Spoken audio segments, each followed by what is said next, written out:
What's up, everyone, and welcome to this edition of the Ryan Ripken Show. No, I am not Ryan Ripken. I'm Zach Bollinger, and I will be running the show for like the next 5-10 minutes. Ryan running a little bit behind. I haven't seen that before. So we are waiting for him to get in studio, but we have some incredible guests joining us today, and we did not want to delay that at all. So if you're new to the channel, hit that like and subscribe button. At 4 o'clock, we will have Pro Football Talk and NBC analyst Mike Florio joining us to talk a little bit about the National Football League offseason. We have Max Crosby, Tyreek Hill. You have what's going on with the Ravens, new coaching staff, Declan Doyle, Anthony Weaver, and Anthony Levine all spoke today with Jesse Minter in an introductory press conference. Might ask a few questions from that. And then at the 4:30 mark, we will have Olympian figure skater Kimmie Meissner joining us from Baltimore, from Towson area. Also went to University of Delaware. My brother went there. He didn't make the Olympics, so we had to talk to another Blue Hen that did. So we are going to have a very good show. Ryan just texted me that he will be on. Yes, I should say this is welcome to episode actually 437. Don't know where we got the 120 mark from, but VT Raven, thank you for looking out for me here. Welcome to episode 430, 440. Anything 400 to 500. That's where we're sitting at. Don't know where. If you're listening on the audio platform and all you've heard recently is welcome to episode 136, 132, whatever we're at, I'm sorry if this confuses you. We are much, much deeper into our episodes than that. But welcome in to the Ryan Ripken Show. Ryan will be joining us in a few moments, and then we will talk to our guests. But before we get into any of that, I did want to talk about some exciting news in Baltimore. Exciting news in Baltimore. Baseball's coming, and you just feel the energy starting to ramp up. It feels like this is a big time of change in Baltimore, and we're going to get into it more. But you look at the Orioles, you have the guys like Pete Alonso, you got Taylor Ward coming in, Chris Bassett, Albernaz. You get a new ringleader there. Then you look over to the Ravens, Jesse Minter. Yes, he brings back some familiar names with Anthony Weaver and Anthony Levine. But Declan Doyle talked about a little bit hey, I know OTAs are optional, but I want everyone there. We talked, or if you looked on Twitter earlier today, I want to get who posted it, but one of the reporters down there talked about just the energy and how, hey, it's early on, but there is a different energy, a different purpose to everything they are doing in Sarasota, and it just feels a little bit different. The energy, the vibes, it feels like everything's done with a purpose. There's more energy from the players, more competitiveness.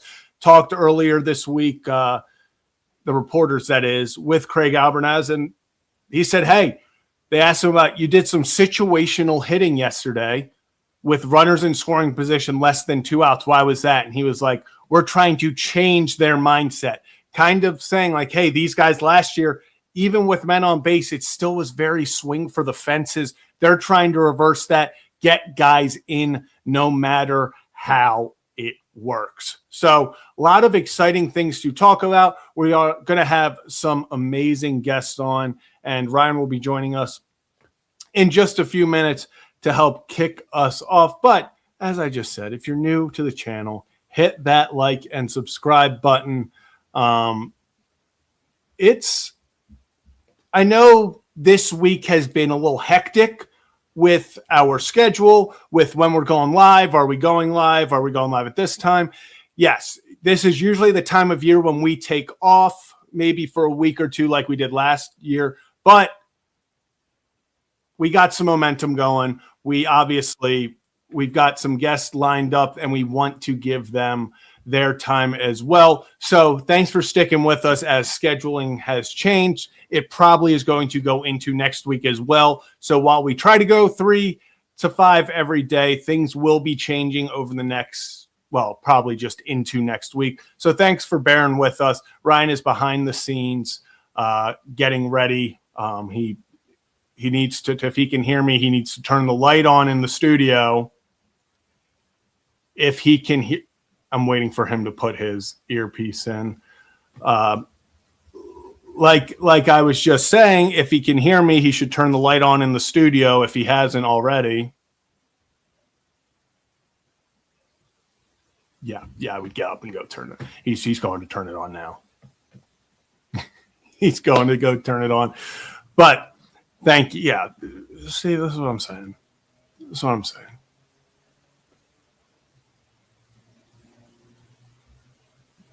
And a lot less took over so Ryan could get a little bit more time, and he's taking his time right now. So whenever he is ready, we will bring him on. So thank you. And Ryan, if you're ready, you give me a thumbs up behind the scenes, and we'll bring you hey, I do what I want. Okay. So welcome to the show, Ryan Ripken. Ryan, welcome. Hey, Zach, come here. Oh, you did it for me. Beat you to it. For me. Oh. Hey, guys. Appreciate it. When did you get this party started? 9 minutes ago. Beautiful. Well, hey, guys, welcome on in. Appreciate you guys. And it's been a little bit of a whirlwind overall. So thank you for your patience. What did you tell everyone who we're having on? If you went over our guests, just kind of talked about, hey, we're going to obviously talk about the offseason, all that with Mike Florio, obviously being from the Baltimore, Maryland area with Kimmy Meissner, going to kind of talk about her experiences in the Olympics, all of that. But then also just kind of this is where we're at. We're going Pepto on the show. Cheers. You keep going. I'll wait. Yeah, and I just thanked everyone for sticking with us as this week and into next are going to be a little bit hectic on timing. Usually we take time off, but keeping the ball rolling with guests. So just housekeeping, hit that like and subscribe button, all the usual buzzwords. Beautiful. That you hit all of that. And yes, we are trying to get as much as we can together, and we do try to take a little bit of time off, like Zach said, but we want to try to give you all the content that we can. And then yesterday we had Buck and Jim, which is amazing. Today we got 2 great guests, Mike Florio and Kimmy Meissner, Maryland native, So, and who knows who we have in store. You guys have seen the guest list that we've had. Shout out Ryan Chell for all that help as well.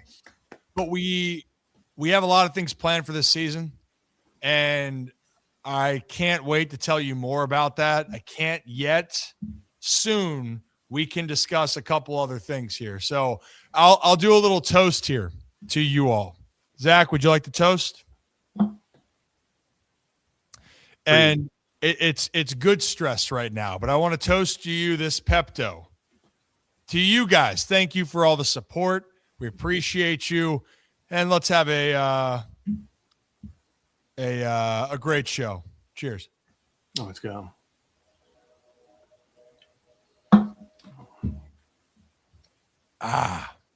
Sip and smile. Also, before we get into our guests and everything, do want to say Angels just announced that they won't televise any of their Cactus League games. So we've talked about it before. Orioles jumping up to, I believe they're showing 21 games this season, which is a massive boost. Do not take that for granted. That is a massive blessing that you get to watch that much baseball, because in most years it's growing and it's growing along, with the league. Angels don't know what we're doing here, but be thankful that the Orioles are taking that step with Masson to broadcast. I think it's like 20-ish or so games, because that is important, as we continue to get a hold of the roster, want to watch guys, and just it's good to watch baseball. I know I'm not going to be saying that in a month from now when it's March, 18th, and we're all sitting there and we're like, get these games over with. We just want them to count. But right now, I just want to watch some ball. Just want to watch some baseball. And you will, at least especially for Orioles fans, you'll be watching ball on Friday. I believe the game's at 1 p.m., Zach? You believe so. I should probably figure that out for my own sake here. So Friday, I think it's a 1 p.m. game, and then we're off and running. So there's a lot of things to be excited about. I saw Steve. We do plan to have some spring training coverage, but that's also contingent on what I'm trying to figure out at this moment in time. There's a couple things trying to figure out at this moment in time, but we will be running Monday through Friday during the week. We will then have the post games, Kevin and Zach react. It's kind of crazy how quickly things are starting to turn here. And all of a sudden, whammy, man, we're back rocking and rolling. And it feels like the Super Bowl was so long ago. But reality, it was 10 days ago. You could, the Super Bowl being, literally 10 days ago now. Part of me feels like we just were in San Francisco yesterday, and then the other part feels like that was 4 months ago. We're at that weird part in sports where every day feels like a second goes by, but also like a year. It's that dead period that we'll get through it. We'll get through it together. We'll get through it, and I have 5 ways to find relief in the short term here, Zach. I don't know why I'm stressing so much. Maybe it's just because I have all these thoughts running through my head. My eating schedule's been off. I don't know. Maybe it's just the stress of the moment. Maybe, I got a lot of things to figure out. But if you're new to the channel, hit that like and subscribe button. We appreciate you guys. If you're new, we're from the Maryland region, but we do cover a lot of things that are focused on the football space, the baseball space. Football season has come to an end, but it doesn't mean that the news stops. Today, the Ravens introduced their coordinating crew with Jesse Minter, their new head coach. So there's a lot of excitement there. There's a lot of things we should unpack there. And then there has been some moves around the NFL recently where it looks like a couple players will be finding a new home and one potentially could. This is the offseason. Welcome to it. And free agency is less than a month away. But Mike, if you're ready, give me the thumbs up and we'll rock and roll. Double thumbs up. Well, saw him at the Super Bowl for a brief moment. He's been running around. You saw him all year on NBC, and obviously you see him over there on Pro Football Talk. Let's bring on Mike Florio. Mike, how you doing? You guys saw the double bird that I gave too, just to make sure that we're on the same page. How are you? We're on the same page here. Hey, sorry for a second. I got a little stomach issue right now, Mike. So I got to have my hip Pepto moment. Hey, I've been there and I've done that. 1986, probably before you were born. I don't know. 4th of July, ran a 10K race that day. Ran it as hard as I've ever ran a 10K race in my life. Finished in, I think, 38:40 back when I was in shape. And it gave me a serious stomach issue. And my friends and I went to Pittsburgh that day for the 4th of July celebrations. And I had to carry around a bottle of Pepto-Bismol in a paper bag. And people were like, hey, you got some beverage there. It's like, yeah, I got Pepto-Bismol. Yeah, sure, it's Pepto-Bismol. Yes, it was Pepto-Bismol all day long because I was having to make a mad dash to a bathroom whenever I could find one. See, it's the medicine that stretches decades and can help for many different reasons there. So I appreciate you sharing that, Mike. Mine is not because I ran a marathon. Mine's just probably more stress related. But I appreciate it. And I think I appreciate you the most here for saying, I don't know if you were born yet. Thank you for that, because at the Super Bowl, Torrey Smith roasted my ass saying there's no way you're younger than me. Todd Monken got that kicked off when we had him on here right after the season, right after Harbaugh got let go. And he thought I was 42. Brandon Stokely came on the show and said I was 50. And you know where it starts with? It starts with this, Mike. They said the hairline. I'm 32 for the record. Okay, so I want to thank you very much for not assuming that I'm older than I might look. Well, that's good. And hey, it's always good to look a little more mature because people will take you more seriously. So that's the key. You know you're younger, but they're taking you more seriously because they think you're older. Zach, you see that? Is that why you've been growing the beard, Zach? Yeah, it's working on it. We got to it's baby steps. Yeah. Mike, Zach's 26 now. Yeah, 26 now. 26 now. So getting up there. He's the baby of the group. Well, Mike, a few things that have been. Well, first off, before getting into the news, what was one of your favorite highlights of Super Bowl week? I rarely saw you. You were running around, but what was one of the favorite things that you got to be a part of? Obviously, it's a big game, but anything behind the scenes that you really enjoyed? God, the whole week was just a blur. And I'll tell you what was really significant and had nothing to do with why we were there. I lived in the Bay Area in the 80s when I was in college in Pittsburgh. I was in a co-op work program, and Chevron has a big refinery there, and I was working there. I'd go back to school for a semester. I'd go back to California. So I had a few really good friends that I hadn't seen in 40 years. And I've never had that experience in my life where you have really good friends that you see all the time. One guy I worked with, one guy we lived in the same apartment. And to go 40 years without seeing someone, it's a trip. And they've had the ability to see me on TV and YouTube and wherever, but I hadn't seen them. And it was just wild. Two different experiences that week where back together with someone that both guys were really good friends in different ways. And to see them for the first time 40 years later, that was a trip. And that was it probably won't be another 40 years until I see them because we'll both be dead by then. So that was memorable more than anything else that happened because every Super Bowl is the same. It's hectic. It's crazy. You get to interview a bunch of different people. We hang out with Justin Jefferson. That part of it's fun, but that part of it's the same every year. To have an experience like that I'd never even had on my radar screen, that was wild. It's those little things that everyone has different reasons of why it's special. And that's what I've come to learn from this whole experience. And growing up in my situation and then now being on the other side in the media, it's not the big glamour that you see. It's the personal reasons of why it makes it special. So I'm glad you got to enjoy that, Mike. And it is a chaotic week. And I find out even though football season's over, still, you never fully sleep. You got to pick back up with free agency. Or if you're in our neck of the woods, Baltimore went through a huge change. Everybody was gone on the coaching staff. Well, mainly, but the big names, Harbaugh's in New York. Here comes a new staff. They all got introduced. So there's a lot of different ways I can look at this. So maybe I'll start with this part, Mike, on your side. All the coordinators got introduced today in Baltimore. There's a lot of young juice. There's a lot of new insights. Maybe some could say fresh ideas. There's Jesse Minter that still comes from the Harbaugh tree, but maybe just your initial assessment, if you got a chance to see any of it, or maybe what you would take away from it. And one thing I've always noticed is I think that this staff is ready to try to put their fingerprints on what they want the new Baltimore Ravens to be.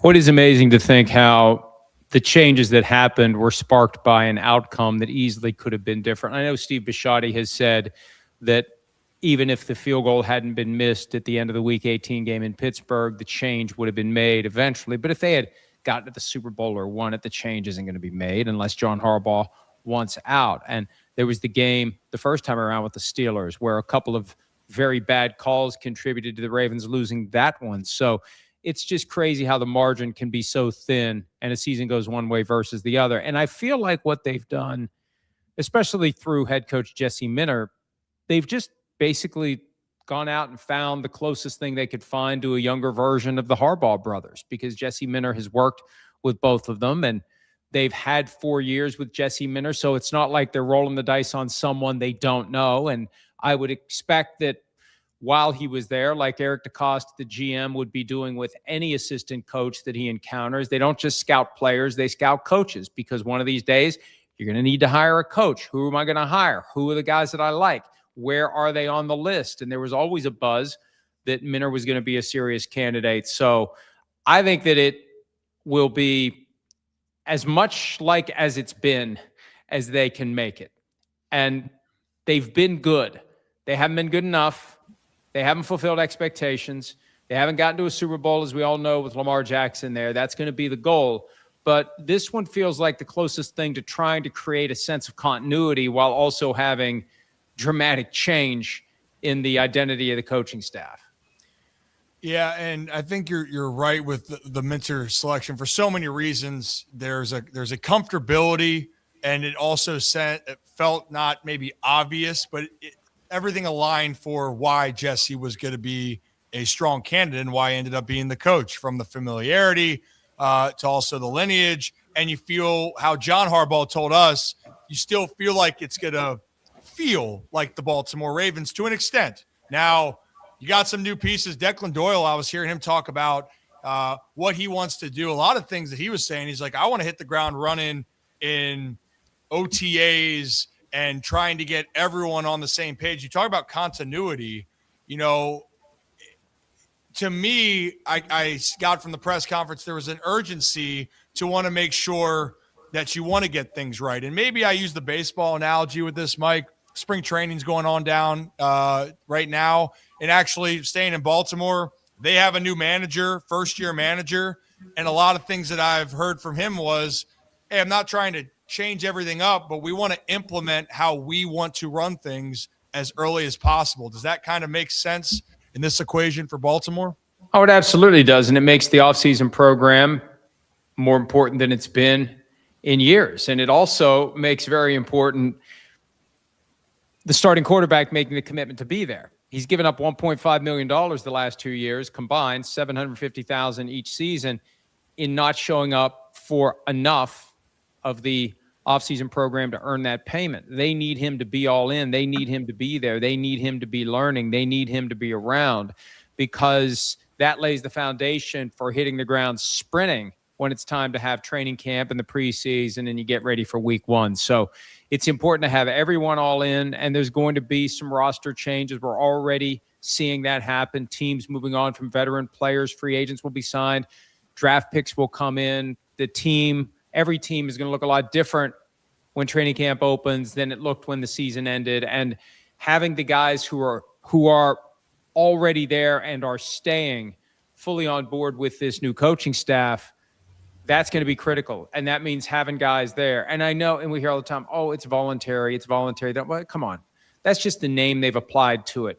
Every coach expects the key players to volunteer to be there. They need them to be there to learn the systems and be ready to go when it's time to be there on a not voluntary basis. Well, I want to talk about some of the faces that may or may not be in Baltimore next year. But, Zach, did you want a quick follow-up before we jump to that gear? Yeah, real fast. Mike, you kind of just talked about how Jesse Minter, that hiring was kind of maybe trying to find a younger version of the Harbaugh brothers and kind of keeping that, continuing what they built here with John. A lot of people in Baltimore kind of wanted a fresh look entirely and wanted, hey, let's not go to the Harbaugh tree. Let's get a completely different way of going about this. In your mind, was it a good decision to kind of pluck from the Harbaugh tree, keep some of those things going? Or do you think maybe they should have looked somewhere that didn't have anything to do with the Harbaughs? They know their organization, their culture, and what they hope to have this thing turn into better than I will. Mm-hmm. You could make the argument, yes, let's just have a completely fresh start here. And one of the key questions, and I'm assuming we're going to get around to it eventually, and maybe we go there right now. Mm-hmm. What does Lamar Jackson think of this hire? How does he feel about it? Would he have preferred an offensive coach? Would he have preferred a head coach with head coaching experience? How is he reacting to, and we don't know because he never says, how's he reacting to a first-time head coach with a defensive background?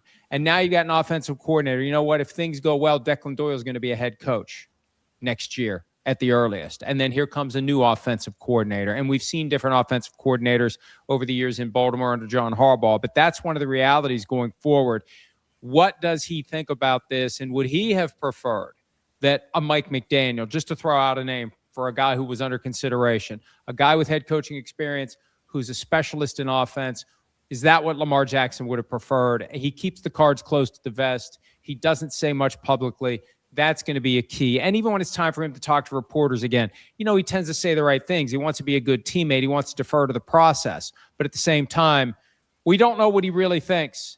And I don't know that we ever will. Mm-hmm.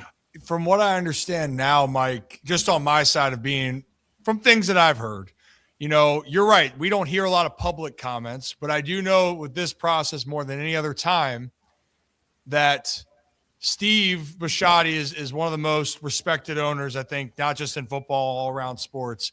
And he understands of what he needs and what the comfortability has to be with guys that he expects to be leading this franchise. And no mistake, Lamar is going to be at the forefront of that, right?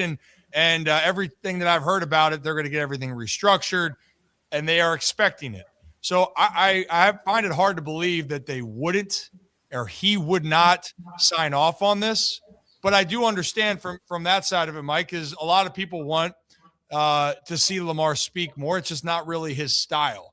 And the reality is, to be frank, we don't even have any of these conversations or a change in coach if the Ravens are in the Super Bowl at any point, right? Like it's because of the failures that these conversations are being brought up more. Is that a fair way to say this?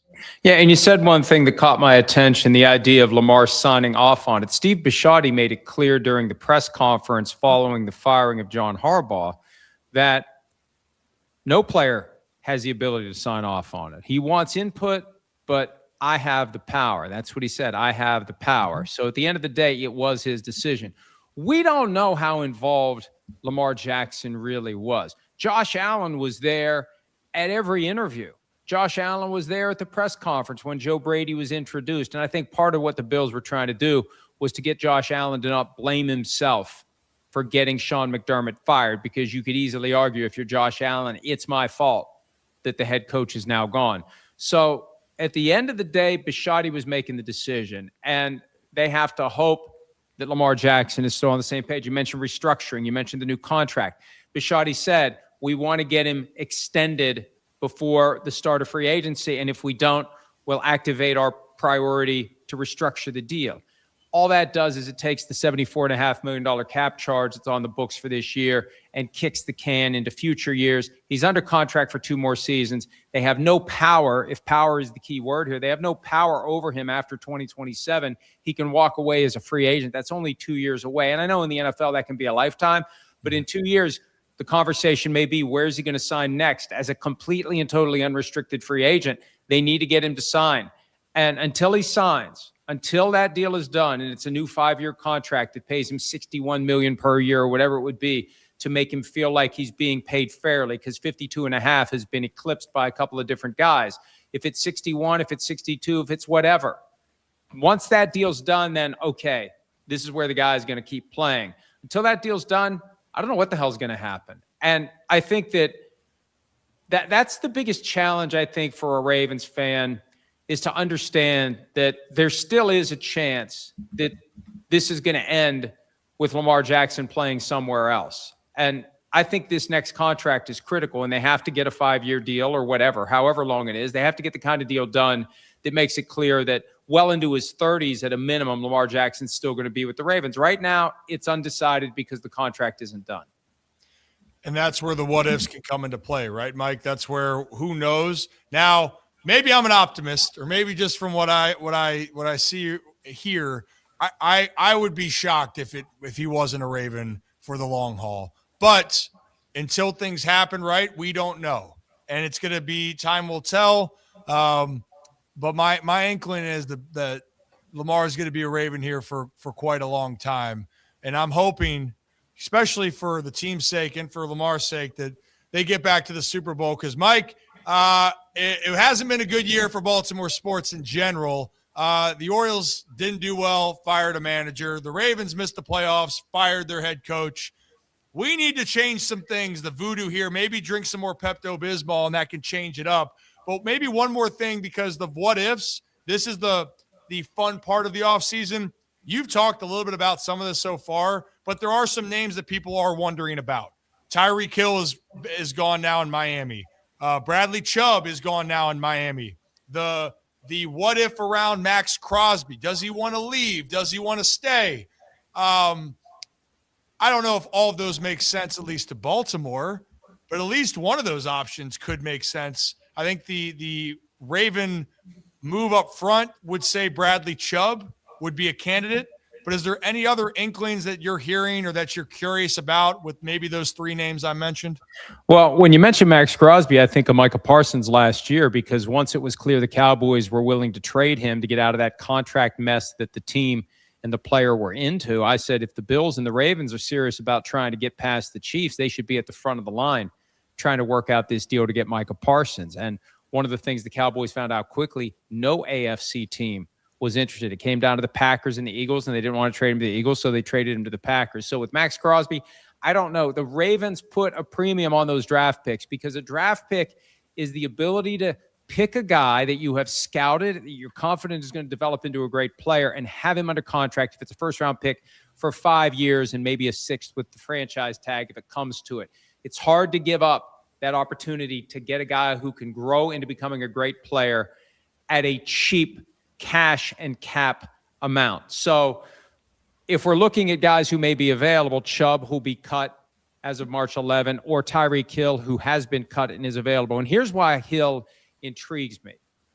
And I think you guys mentioned this when you reached out to have me on. 3 years ago, when the Ravens were at their wits' end to try to get Lamar signed, I believe 100%, and I would say higher than that, but we know that's statistically impossible, even though we say it anyway. But I believe 100% that the signing of Odell Beckham Jr. to a 1-year, $15 million fully guaranteed contract at a time when nobody was going to pay him $15 million a year, that was a factor in getting that deal done with Lamar Jackson. And if they believe that signing Tyreek Hill would have the same impact and get that deal done, if they think it's close, and this is the thing that pushes it over the top, and here we go. We have Tyreek Hill to partner with Lamar Jackson. I wouldn't be surprised if they go after Tyreek Hill, because you kill two birds with one stone. You add a capable receiver, and Beckham really didn't do much that year, but you add a capable receiver in Tyreek Hill, and you get the long-term continuity you're looking for with Lamar Jackson. So that's why I'm intrigued by Tyreek Hill to the Ravens, and also to the extent that Hill may go to the Chiefs or the Bills or some other team in the AFC. Signing him keeps him away from those teams, and then you don't have to deal with him. And you wonder how much a guy's going to have left in the tank and coming back from an injury. I would like to always bet on the player that if you have a skill set and you have that talent, you do the right things, you're still going to be an asset. I think Tyreek Hill, we don't know if he's going to be back to being the cheetah, but we do know he will have value for a team. I think that's a no doubt, no brainer. Another guy that slipped under the radar, we had him out there on Radio Row, is Hollywood Brown. And Hollywood there's been some cryptic tweets right now, or Instagram messages, right, Zach, of Hollywood and Lamar, that purple and black. Yep. Posting videos as a Raven, Could be a reunion. But it is a fascinating time. I'm excited for that, and I appreciate all the insight in your time. I mean, this isn't really a downtime for you. No. I guess. I mean, what else? I mean, you got the combine coming up, but what is going on in Mike Florio's world that we should know about? I keep saying that this week I go from sleeping with both eyes open to sleeping with one eye open, and then it'll be both eyes open again. Next week in Indianapolis is going to be very hectic. We'll have access to a lot of coaches and GMs. We may be talking to Jesse Minter there. It's all to be determined. It's just crazy. The prospects come through one after the other. We talk to this guy, talk to this guy, talk to this guy, and then you have dinner with different people and you see different people, and it's just nonstop activity. And then free agency rolls around. So, hey, the true break comes after the draft, and then life is normal for about 6 or 8 weeks, and then it all starts up again. But off we go. It really is amazing when you think about it. I heard you talking on the way in. We just crowned a Super Bowl champion 10 days ago, and it's forgotten. It's forgotten. They have the parade, and the Seahawks are for sale, and the NFL moves on, and all 32 teams are 0-0. The late Dennis Green, who was the Vikings and Cardinals head coach, he called it the Valley of 0-0, and everybody's got an equal shot. And the NFL loves to be able to say, look, it can happen for any team. And the Seahawks were what, a 60-1 underdog to win the Super Bowl going into the season? The league loves that because it makes fans of every team. Doesn't matter which team. You can make yourself think this time of year we're one off season away from having that party and that parade that'll be forgotten 10 days later because we got to focus on the next season. I mean, and you can flip it on the other side. The Patriots, a team that, we thought they would take a step with Vrabel. Well, was that step going to the Super Bowl? Not many people thought it, but you know who's going to think it? The teams that had 4 wins the previous year. You're telling me there's a chance. Or if there's not a chance, you can be stressed. You can get some Pepto-Bismol, Mike. Like we talked about, I think we both endorse this. It's done the job. It can help with anxiety and stress too. Do you do it room temperature or do you do it refrigerator? So I just opened this puppy up. So it's room temperature. You really needed it, yeah. Yeah. So you're saying I needed it to be a little cold, although the day that I relied on it, I didn't carry a cooler around. But man, that stuff's nasty. You really. I'm not looking for a Pepto-Bismol sponsorship here. It is a challenge to get it down, but it does do the job. Oh, it's delicious. I mean, maybe this is part of my. So 2 things when I played, Mike, I'll let you get out of here, is I found out tequila and Pepto-Bismol could be my best friend. Whether I had a good game. That would be the mixer. What would that be the name of? That's the pink elixir. I don't know. I'd have to do some research into the Spanish language to come up with the right words to name the Pepto-Bismol and tequila mix. That could be potent. That could be popular. You know what, Mike? Next time you come on, how about this? We have a name for that. I'll have a name for it. The next time I'm on, I'll have a name for 1 part Pepto-Bismol, 2 parts tequila. Beautiful. Well, I'm sorry I'm going to have to miss you at the Combine, but I always appreciate your time. I know you're trying to relax, but I hope you can get a minute. And appreciate you taking time and look forward to talking to you soon. All right, great talking to you guys. Take care. Thanks, Mike Florio, everybody. I'm really curious what this is going to be named. It's part of the challenge. Love it. I'll tell you what, I kind of like I like the taste. It goes down smooth. If I'm not, you might be the first person in history. Also, Ryan, while we just kind of sit in between guests right now, the Boston Red Sox just tweeted out one of the weirder things I've ever seen. To be honest, I'm just going to pull it up because I've never seen a team tweet this. So the Boston Red Sox says, as part of Major League Baseball's return to the 2023 jersey template, we approved a design for our home white jerseys, which Fanatics produced exactly to our specs. Once they were produced and seen in person, we felt there should be more spacing between the lettering and piping. Collaboration with MLB and Fanatics, we're adjusting the home whites to achieve this separation.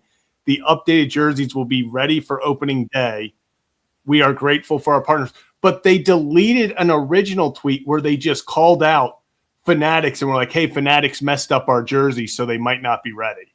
I don't understand why you even tweet that, to be honest. The first tweet prompted the second tweet. Yes. They try. Because then there was a third tweet that they just made, and they said, to be clear, the original design was selected by the Red Sox. Fanatics executed the specifications and has been outstanding partner throughout. So I think they got in trouble for calling out Fanatics, and then they had to do a little PR there. So yes, Zach, that is exactly what happened. Because let me tell you something. Every spring training, we had all these meetings, and the meetings would be around, make sure NSF certified for drugs, drug related, make sure you're safe. And we'd have those meetings. But other meetings that we had about social media and what you should do and what you shouldn't do. And typically, paraphrasing this conversation was, if you are going to tweet something, I like this rule of thumb. Take a second, take a step back, maybe take a deep breath, maybe take a nice little sip of Pepto-Bismol, if you please. And then go, is this going to be a problem? would this be a problem? That's just from the player side. And if the answer is, it might, then it probably shouldn't even go out. If it's an obvious yes, then throw your phone into the harbor, like go ahead. Yeah. It felt like the Red Sox, it was, whoever was in charge of that, you didn't go through that protocol, and now we're backpedaling. So Zach, I just taught you a lesson. That's what we learned in all these spring trainings. There it is. Okay? Loved it. If it's a don't tweet immediately, just throw your phone out of reach. And if it's still don't post it. But I digress. Oh man. Boston. Baseball. It's back. Well, baseball's back, but right now the Olympics are back, but they're only here for once every 4 years. Kind of crazy. Well, I thought then we reached out to someone that has experience around this, but also it's always a Maryland connection. And Kimmy, if you're ready, just give me a thumbs up. We'll rock and roll. Boom. Well, it's probably been some time since you maybe have heard this name, but in Maryland, and especially in the figure skating community, but let's bring on Maryland native world champion, Kimmy Meissner. Kimmy, can you hear me? Yeah, I can hear you. Thanks for having me. Of course. And also, I got to say, I was looking at this. Did you go to Falston? I went to Falston, yeah. So Harco, you're not even just a Maryland native. You're going back to the Harco region. That's my family neck of the woods. Yeah, I know. Well, we appreciate you joining. I got to say now from your lens, and for those that don't know, how long for you in your process of competing competitively for figure skating, how many years of this process were you a part of for people that might not know? Like Zach was born in 2000. 2000 exactly. Yeah. Lord. Kimmy, yeah. I'm dealing with some youngins now. So explain a little bit about. It makes me feel older than knowing that.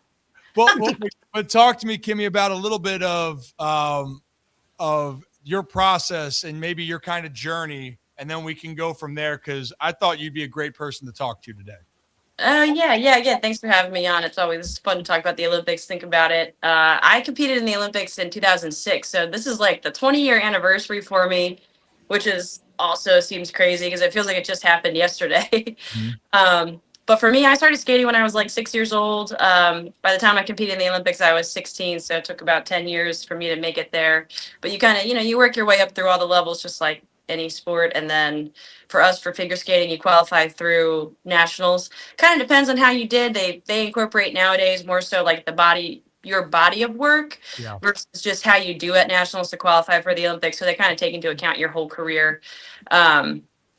But yeah, that's kind of the steps. But it's been a little bit since I've been competitive and skating, but still coached for a little while after I stopped competing, skated professionally for a little bit. I always like that context of it because, the amount of time and preparation that all of the athletes that hope to aspire to get to the levels that you reached and currently where others are at, it's a grind, and it's not starting, I've only been working on this for a year or two. Right. You worked on it for a decade, and then you became, at the time, it still might be, you won the world championship at 16, if I'm not mistaken, right? I did, yeah. So it was the very next month after the Olympics. The regular competition still happened the same year of the Olympics. So we finished up there, and then it was a month later just trying to get back into the swing of things and compete again. And I happened to win Worlds right after that, which was also just like a kind of a crazy thing. But yeah, I always think context is really important too. Going back and coaching, that was something I always tried to tell my students was just, it matters what you do every single day, those little steps that you take, but nothing's going to happen overnight. And it's really just a whole process to kind of get where you're at. And some people, like right now, the U.S. women skating, Amber Glenn, she's been in it for a really long time. She's tried a few Olympic cycles to make it, and this is the first year she's made it. So it doesn't always happen that first time around. And, you don't have to be discouraged when something like that doesn't happen. You keep trying. Yeah, I mean, everyone's path is different. Right. And some people, if you have the opportunity to keep going, obviously that means that you've had the success and you've earned the right.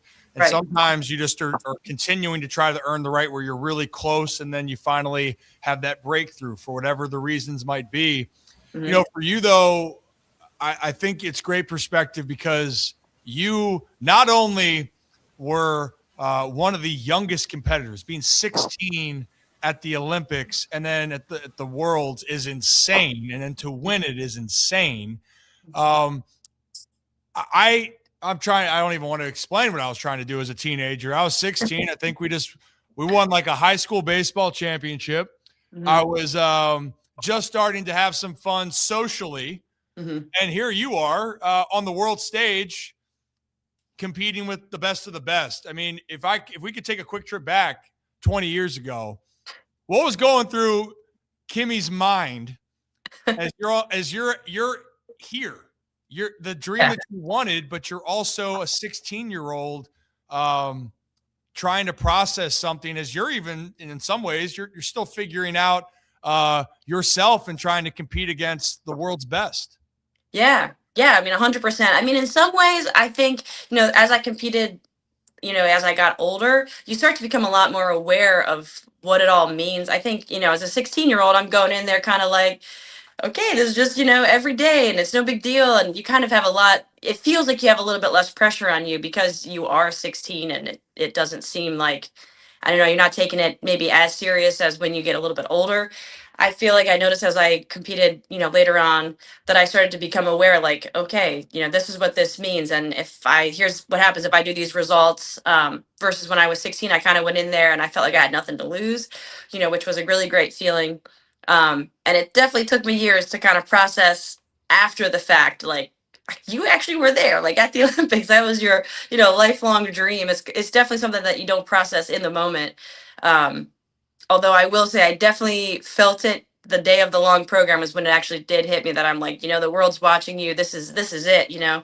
I think there's been a lot of talk recently with Ilya Malinin, our US guy, obviously didn't have the performance that he wanted in the long program. And just the pressure is insurmountable for someone who's already expecting to win. I felt it just as someone kind of coming in as an unknown, not really someone who was, expected to medal or win. I happened to make it into that last group, but it's hard to describe what you're feeling as you're standing there. But running through my mind was like, this is your dream. You might never get back here. You got 4 minutes really to kind of seal your fate here. Up until that point, as a 16-year-old, I was just like, oh, this is great. I'm in Italy. I'm having a great time. Until that moment right before my music started. And then I was like, oh my gosh, this is actually happening. And I have to get through the next 4 minutes to kind of see what comes next. I'm glad you brought up Ilya. I wanted to talk about him. Also, the nickname is what? The Quad God? Is that if I'm – Yeah. Heck of a nickname, by the way. Way cooler of nicknames that I had. But you talked about him and the pressure. And for me, it crushed me to kind of see, not from the sense that he didn't accomplish what he wanted, but knowing what happened and him speaking on it a little bit. So you mentioned it for a second, almost like when you're young, you're naive to it. And I can relate on the side of, I grew up in Maryland. The last name's Ripken. I played baseball. I didn't understand the magnitude when I was younger. And when I was 16 and playing, actually, was the age for me. I still was naive to all of it. But then the next year after he won and I had more success on the national stage going to play in tournaments, Kimmy, I started having the expectation set in. And then there was the pressure. So maybe on that sense, you said you started to feel it. How could you best describe it? How I felt in my situations is that things don't feel as you're not letting your mind flow freely. Maybe it's a little bit of a second guess. And I think we both can say in baseball, when you're trying to hit a ball, and for figure skating, where you have a routine, you can't afford to think, you have to trust. Does that kind of align with the thought process in figure skating? Yeah, totally. It sounds like the exact same kind of thing. You mostly just want to go off of a feeling. Like when I was coaching, I used to always try to tell my kids is just, you want to just know what this is supposed to feel like and try to recreate that feeling versus overthinking.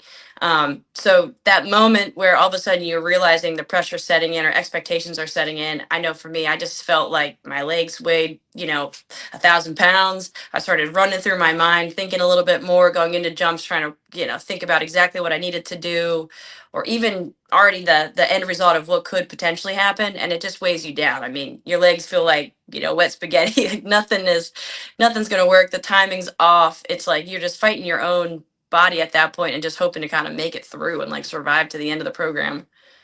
Yeah, that's the mind is no joke when it comes to all this. I think people underestimate it, and I think that's what you're talking about with teaching the younger generation. That's what I tell people in baseball. I swear, not that I would have made it in my sense. I don't know. Baseball's hard. Figure skating's hard. You practice, you put so much time in. But if you feel like you're battling yourself more times than not, then you're not going to have the success. And I think that's maybe as you evolved as a skater, was there something that maybe in your routines after you were 16 at the Olympics, was there one thing specifically that maybe you hold on to that you teach the younger generation?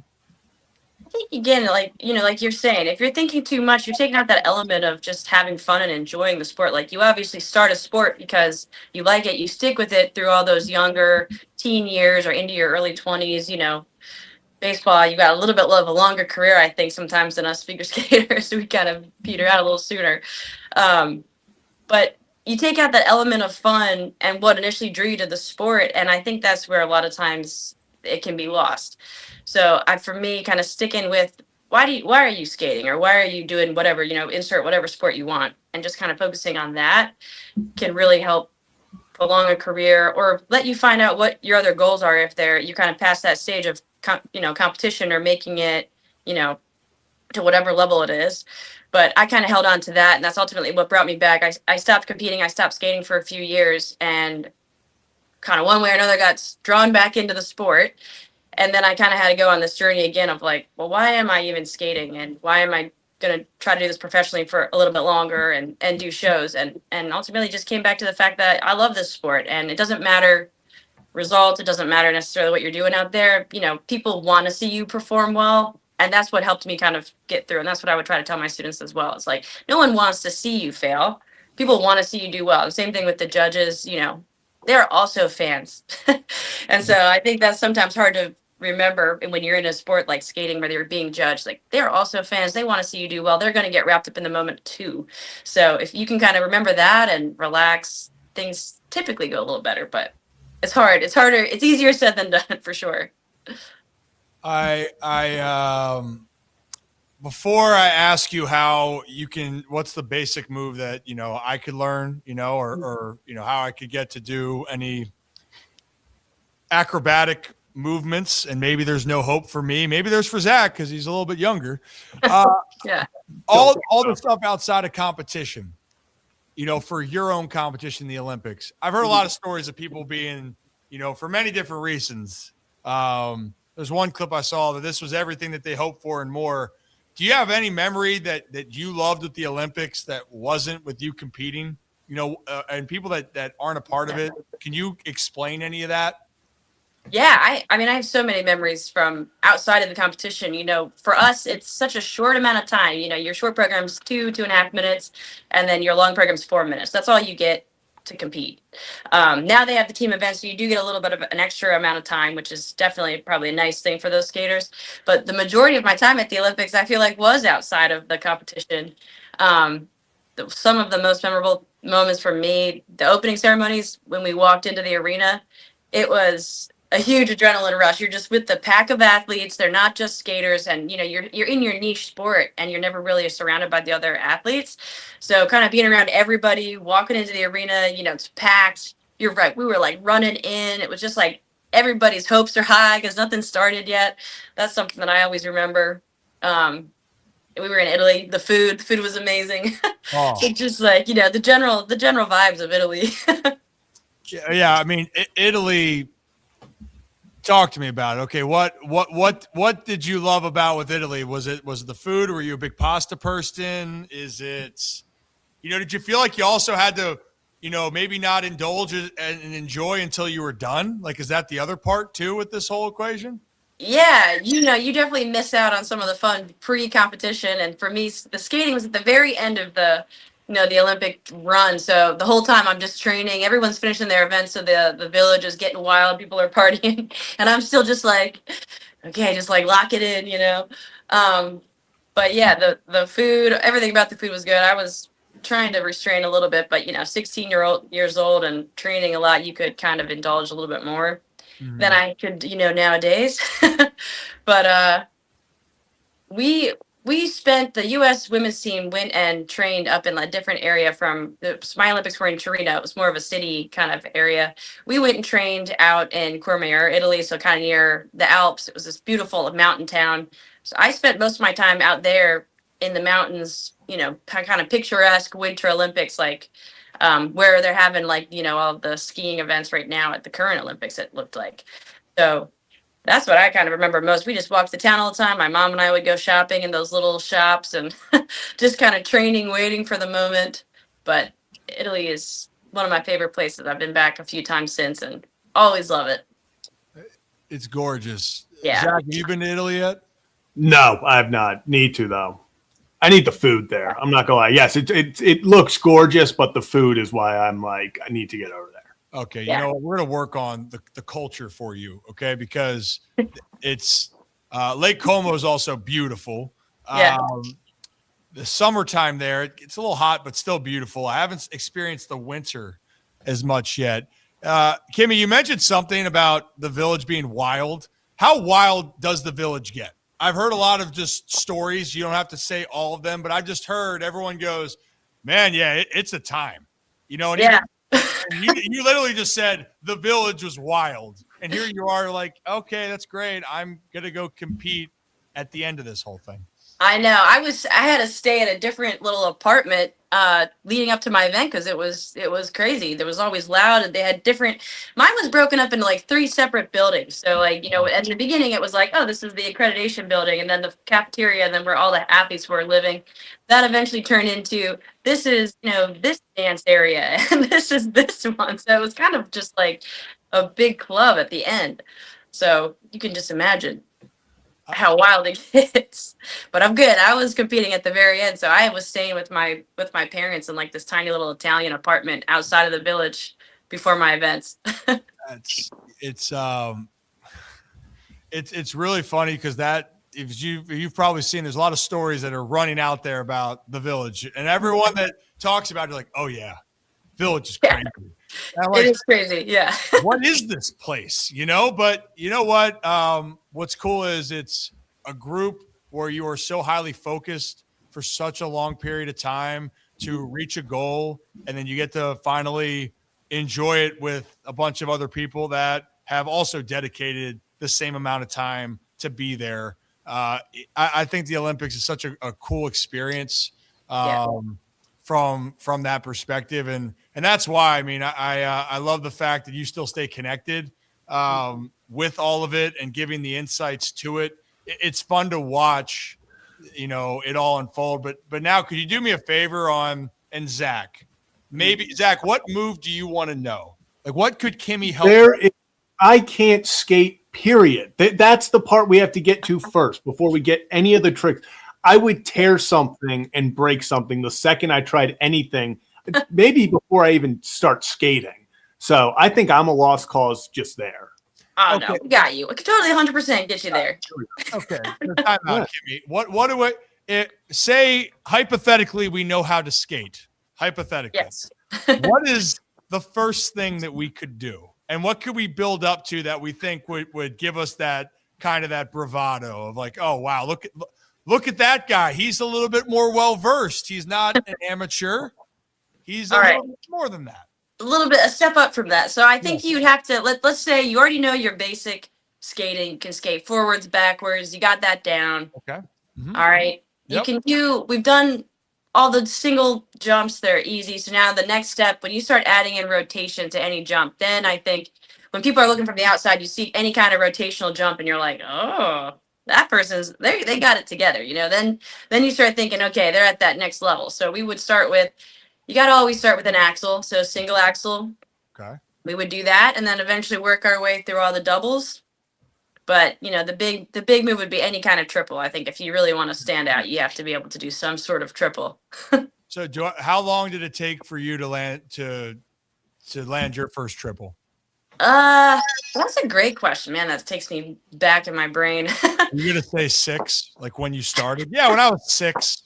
I will say I did learn my jumps pretty quick. I was kind of one of those annoying people that was out there that you were like, oh, this person already doing it.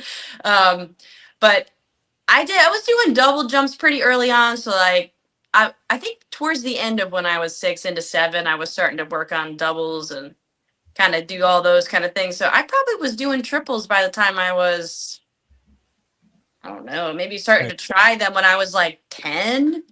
Okay. Maybe it took me a little bit longer to do doubles. I don't know.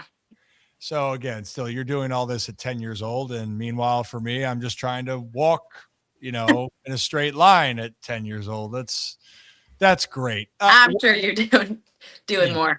Yeah. What's the hardest move for you?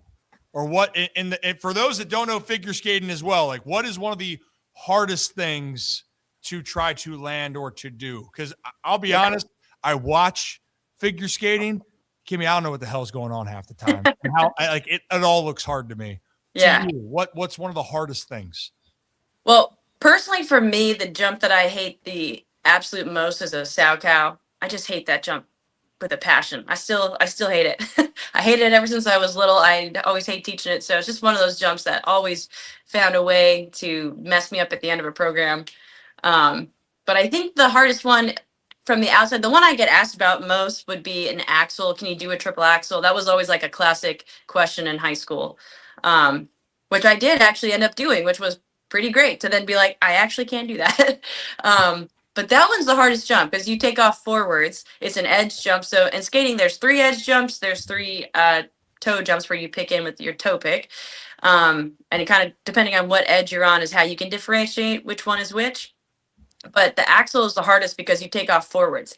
So it's this extra like half rotation you got to get. So if you're doing a double, you're really doing 2.5, versus like 3.5 for a triple. And Ilya does a quad axle, which is just absolutely insane. No one's ever done that. So that's probably the hardest one just in reality and on paper. Yeah. Real fast.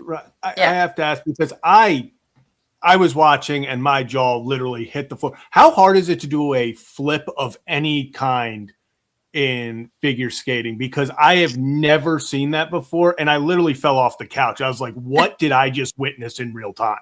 Yeah. Well, one of the most off guard. It used to be illegal to do in competition and they just made it legal again. And it's, so exciting.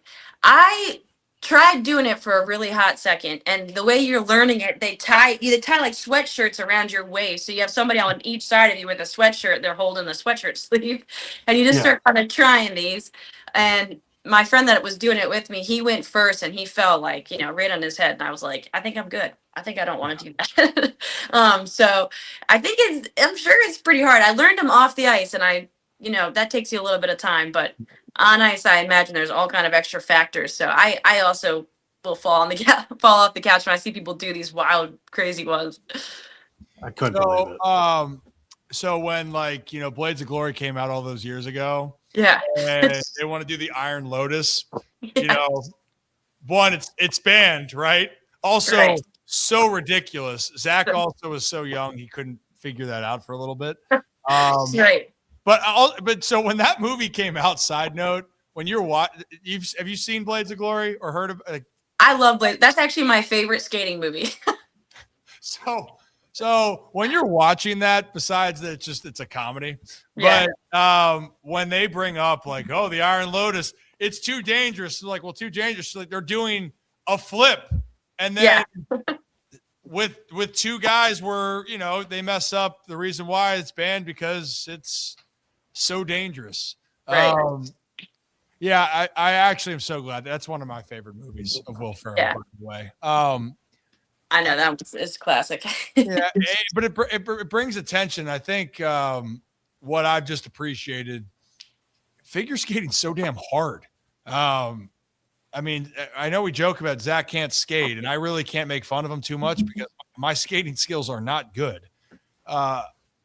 It's a challenge. And for you, you were the best in the world. Yeah. You know, Yes. do you ever look back at that in 2006 and if do you ever replay in your mind now that it's over? In the moment you're in it, you're like, okay, Yeah. I got to do it. But now watching that back to kind of as we wrap this all up, what do you notice from that run when you took home the gold and you could say like I am the best in the world at this, which only a few people ever can say. Yeah, I mean, looking back on it now, I'm 36 years old, and looking back on it, like, that is insane that actually all happened. That day, it was like everything just clicked. We were talking about what the pressure feels like and how, you don't have your legs under you. This was like the complete opposite for me, where it felt like, all that training that I did, all those run throughs every single day that I did cleanly, it was like, it just was perfectly like came out of me. I didn't have to think at all. It was all just that feeling. And I just remember it still so vividly, like how it felt to go out there and just, everything was on, and it just felt so good and so easy. But I think I have two daughters now, and I just think of them doing that. And I'm like, I would feel so nervous as the parent. I just don't know if I can sit there and watch them do that. So now how your parents felt watching I you? know that's got to be how my parents felt. Like my dad used to sit like way up, in the rafters of the arena with his sweatshirt pulled up to here because he didn't want to watch, and my mom had to like pace the concourse. And I get it now. I didn't understand it at the time because at the time I'm like, I got this. You know what? You guys just got to be confident and believe. And now I'm like, I would be throwing up probably in the bathroom, I think, if I had to watch them do this. So I get it now for them. Well, it's a full circle moment. And also you said you're 36. Yeah. It's so crazy how for the record, Kimmy, I am 32. Okay. The reason why I'm saying that I'm the old lady. Yeah. no, that's not what I was going at. Zach, don't you laugh down there. It was at the Super Bowl. I got called my dad's brother. I got told I was in my 40s, 50s, and I'm like, hey, look, I know the Ripkens have bad hair. I get it, but like, I am. You just keep that to yourself. Those are inside comments. Yeah. So, former Raven Torrey Smith just started that whole thing off at Radio Row at the Super Bowl, and now he's like, he thinks that we're going to recover from this. Like we're still friends, but that Yeah. You're like, I'm gonna always think of that though every time I see you. So I won't let that go. people don't forget, Kimmy. Just like for me, people don't forget what you did, which is still crazy, 20 years ago, and it's 16. Zach, what were you doing at 16? Nothing even close. I was barely learning how to drive. Like that was my biggest like hurdle in life, was figuring that out. I could not imagine. But Kim, I actually have one final question for you. We've talked about having like this is something you worked your entire life for, and then you're sitting there on the ice at the Olympics, at the World Championships, and you said it like you kind of feel like, oh wow, like this is it. So at the end of the day, you're still doing what you love. I guess the simple question is like, during those routines and stuff, did you have fun? Like, did you allow yourself to have fun, or was it something where it is this pressure? And we talk about the mental side to all this, or deep down, once you heard your music, did you allow yourself to have fun? Yeah, that's a great question. I did. So the long program at the Olympics, I think, was when I really was like feeling that pressure. That was a tough one because I was just so in my mind, But like my short program went great. I had a great time. I went out there. I was really super confident. I didn't feel the same way that I ended up feeling, in the long. And I would say the majority of the competitions I did throughout my competitive career, I had fun doing them. Which I think is what helped me to kind of even get to the Olympic level or skate at Worlds. I think that's such a huge aspect of it is just kind of relaxing and letting yourself actually enjoy what you're doing. Again, another skater that's out there right now, Alyssa Liu, that's she is like impervious to any of the pressure or what she's feeling, and I think it's just because she just looks like she's having so much fun, and I think she truly is. Like, she's just able to kind of appreciate it, and to me that really sets the athletes apart and kind of how far you're going to go in a sport. I firmly believe when your focus is not on what can go wrong, or when your focus is on, just if it is saying you want to win in baseball, where I'm going with this is in baseball, you got to face the pitcher and they're throwing 90 something at you. And it's maybe 100, and it's a process. It's a challenge. But it's easier when you're focusing on, all right, how do we find a way as a team to win? How do you get the job done? I feel like probably with figure skating, when you enjoy the moment more of what you understand what you have to do, but when you understand, okay, what do I just need to do right now? And what I need to do is just need to skate. Yeah. I need to stay in this moment. And if you do that well enough, I think the rest of it, the other results take care of themselves. Right. And you're right. I mean, when you have that passion and you can have that freeness, that's what creates the special moments. Because at the end of the day, the most physically talented people that I know can do some things that I could never do. But I knew sometimes what held them back was that they couldn't stay in the moment and enjoy it. Couldn't stay in the moment and execute it. Right. So I think that's what it's all about. But it seems like you like to be in a rhythm, have fun. To end this, what was one of your pre-skate songs? Did you listen to any before?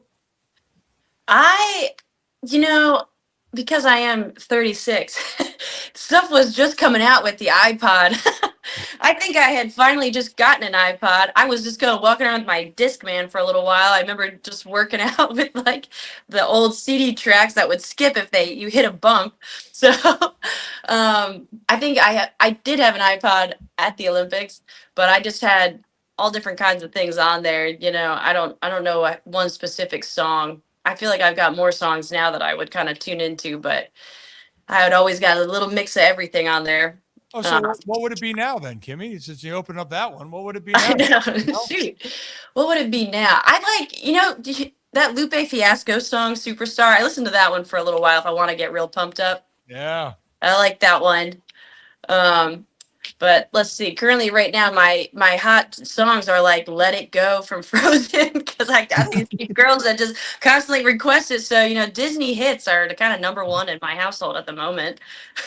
You know what? We had Dennis Pitta and Todd Heap at the Super Bowl, and Dennis was talking about, well, my kids love the K-pop. And man, yeah. Todd's like, well, you also like the K-pop too here, Dennis. And right. It's a common thing. It is. I know. Yeah. My daughter's always requesting it. My husband's like, let's turn this off. And I'm like, low key, I love it. You want to listen to Moana? Let's put it on. Let's get you know what? So in the future, I'll reach out to you, but hey, spring's rolling around here. Everyone venture to Camden Yards. You let me know. I would love to. That'd be great. I'll tell you right now. Hey, well then we'll make that happen. And I look forward to maybe one of these times you can give us a further demonstration and you can assess our skating skills. Yeah, I'll extend the invite. Anytime you guys want to come on down to Ice World or anywhere, we can have our skating lesson. So okay. I'm in. I'm terrified, but I'm in. All right. Kimmy, I appreciate your time. Thank you so much. It's been a treat for us, and I look forward to catching up with you soon. Sounds great. Thanks for having me, you guys. Kimmy Meissner, everybody. I'm telling you, I think it's when I start having kids. I'm not there yet, Zach. I'm close. Well, knock on wood. Just got married. Let's calm down, everybody. But it is cool to see how things have evolved. But the crazy thing for me with Kimmy is what she accomplished already on a professional part is what some people, you try to do for a lifetime. She was doing that at 16. And I thought it was great perspective on the Olympics. And there are so many talented people out there and you have to devote so much time, Zach. But at the end of the day, it's really how do you stay out of your head at the biggest stage? Because they're all there because they're talented. It's just how do you handle that pressure at the biggest moment could be the difference. Yeah. And, that's why I wanted to ask her about having fun, because I feel like you get so lost in the pressure sometimes that at least these athletes talk about the mental aspect of it. And I think that it's true of what she said. Like, I think the reason they do so well is because they do have fun. They do what it's going to sound, they're doing what they do.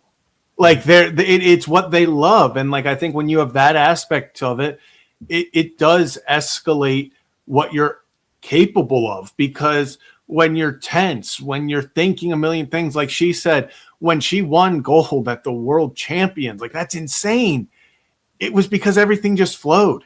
It wasn't thinking, what's next? What am I doing here? Oh, was that great? Okay, well, I have this coming up. It all happens. It's like she said, it's everything, all the work she's put in, all the hundreds of times that you've done the routine over and over, and it just takes over. And then it's just almost instinct at that point and just being in the moment. And that's what, makes the best the best.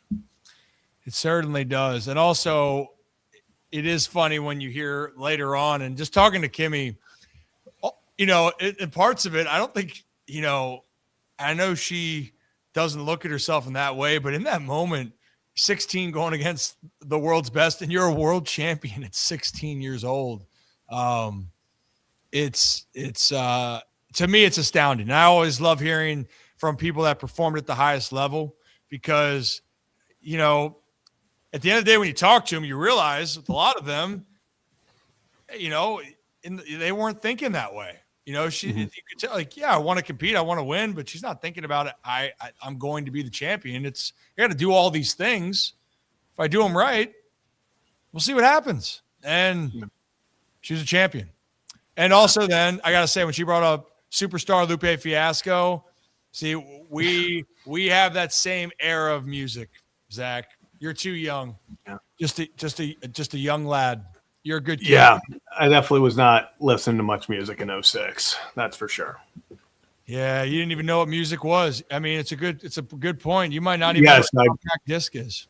I do know what a Discman is. I do know that when she brought that up, because I had a bunch like in my basement growing up. Like you had the old ones there. So No, I do know what a Discman is. I'd use it a few times. Yeah. Put some tunes on, carry around the big, put some headphones, plug the headphones in. No? What can I say?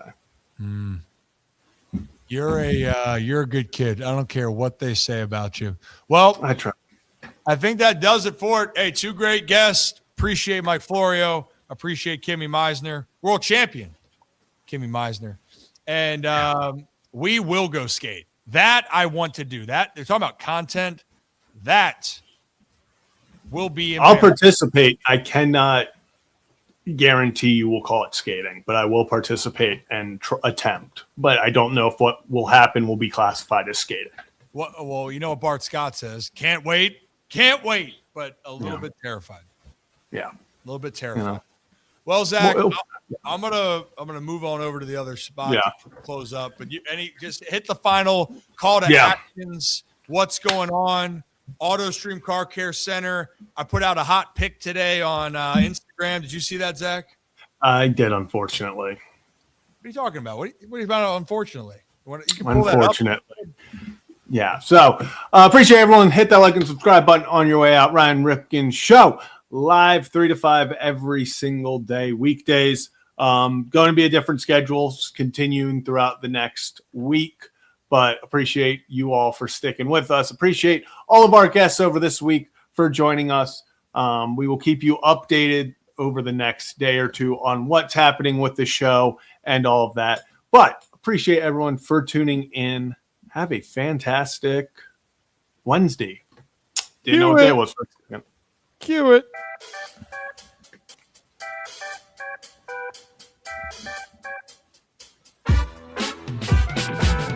As always, here on the Ryan Ripken Show, we appreciate each and every one of you. Have a day, have a night, Have a great stinking rest of your Wednesday. Guess what?